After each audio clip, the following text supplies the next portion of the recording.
Tronditëse dhe thellësisht alarmante janë për BDI-n deklaratat e Megjitit se nëse Taravari vendos të bashkëpunojë me BDI-n, atëherë qeveria do I bëj favore BDI-s për të liruar të akuzuarit për korrupsion. Ky nuk është një lapsus, ky është një pranim publik se drejtësia në këtë vend është e kapur dhe se qeveria mund të ndërhyjë në vendimet e prokurorisë dhe gjyqësorit.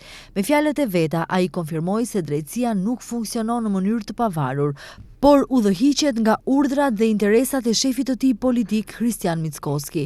Qeveria bën favore, mbron të përzgjedhurit dhe mban të bllokuar drejtësinë, thon nga BDI. Nga Vlen thonë se pikërisht BDI-ja është emëruesi I përbashkët I të gjitha ndikimeve në drejtësi. Nuk ka hipokrizi më të madhe se kur BDI qanë për drejtësi. Mjaftojnë vetëm 3 pyetje të shpejta. Kush e nisi fushatën mediatike kundër kryetares së Gjykatës Supreme? A ishte kjo fushat për të siguruar që faljet e Gjorgje Ivanovit të vlejnë edhe për Nikola Gruevskin? Kush I solli ndryshimet e turpshme në kodin penal? Përgjigjja është e njëjtë për të gjithë. BDI është emëruesi I përbashkët I çdo vendimi të porositur në drejtësi, thon nga Vlen.